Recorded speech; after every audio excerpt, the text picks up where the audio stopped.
Oh, thank you. Just a hard-fought game. Both teams battled. We knew it'd be a tough game, just like the previous two. They make you take tough shots. They put pressure on. They're physical without fouling.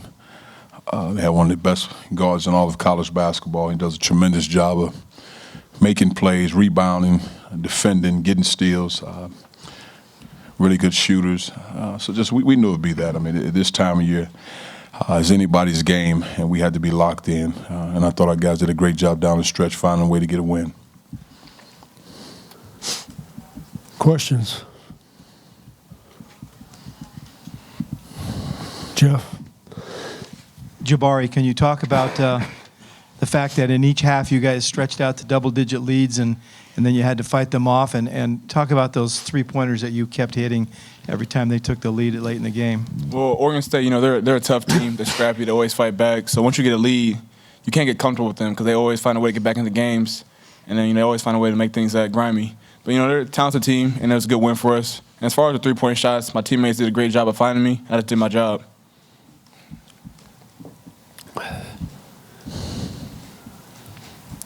And we'll let them go if you don't want to ask them questions. Right here. Can you talk about the challenge facing Utah? You guys split during the regular season, and obviously they pose some unique challenges, Coach, with their size down low. Well, I think the first thing when you have one of the best bigs in college basketball, he can score, he can pass it, rebounds the basketball, he makes great decisions with the ball. So when you double him, you have to be very careful. You have guys that can make shots, and I don't think Brandon Taylor gets the credit he deserves, in my opinion. Just really tough, hard-nosed guy, makes big plays, big shots, and I think those two guys make them go. And the other key guys are just they understand their role, they know what they need to do to be successful as a team. So that's one of those teams you have to beat them. They won't give you the game. Ivan, can you also talk about what you expect out of Utah tomorrow? And you look like you're ready to play tonight, but it's going to be another big game tomorrow for you guys. Right. I think we know what to expect from Utah. We played them twice.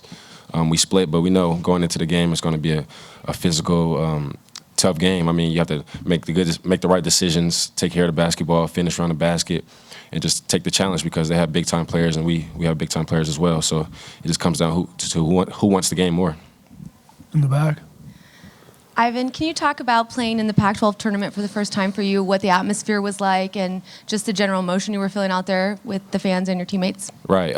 First of all, I just wanted to say that the stakes are really high. That's the first thing I noticed coming here is win or go home. So, that's what I play. I play with that same mindset. And, the atmosphere is great.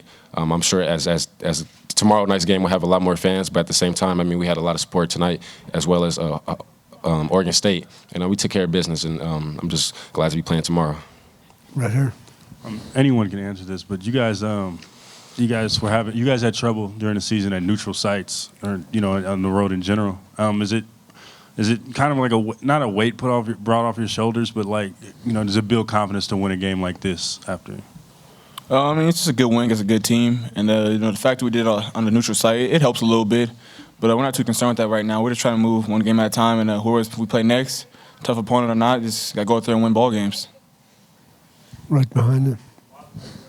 Konzo, could you talk about the challenges of facing Utah? It's really like a completely different kind of team than the team you just played tonight. And I know that last time you played them, you had quite a bit of trouble with their pick and roll with Pirtle. Can you talk about maybe what the challenge is that you face?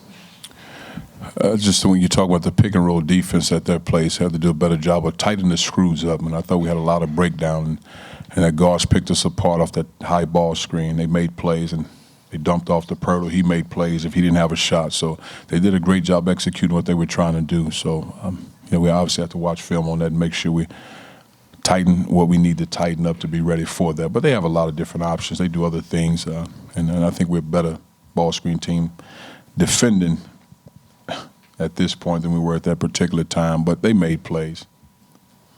Right there. Kevin Zimmerman, Pac-12 Networks. Coach, what did you see from Ivan? He had a bunch of rebounds and blocks, especially in those last 3 minutes, I think. Well, because they were so spread out, and it's almost as if it was, they had 5 guards on the perimeter, so everything's wide open. So he did a great job. When he switched off on the ball screens, that means in most cases late in the game, he was on the guy that was handling the ball, trying to take him one-on-one. So now if you missed a shot, he gets the rebound. I just thought he did a great job keeping balls alive, chest to chest, defending those guys. That's not an easy thing for a guy almost 6'11", guarding smaller guys, attacking him off the dribble. But I thought he did a tremendous job in doing that. In long rebounds, he's getting most of those balls is a 50-50. He's getting the ball. Konzo, did you think that was the best game Ivan's played for you? And secondly, how concerned are you the fact that early in the game it looked like you were ready to kind of put him away and you couldn't do that? I'm not concerned about that part. I mean, at this point in the season, is winning basketball games. And the most important thing, I thought we got careless with the ball in the first half and got loose with the ball and turning the ball over. And I thought that contributed to, I guess, when we had those lapses in the first half. But I don't know if it's necessarily his best game. I think when you look at production-wise, I think he becomes an all-time rebound leader as a freshman in Cal history. But I don't know if it's necessarily his best game with my eyes. But the numbers say that. But I've seen him play really good games, and it might not have the numbers that he's had. Jabari and Ivan, could you talk about Gary Payton? You both ended up guarding him coming off ball screens on switches, and the challenge of trying to defend him tonight?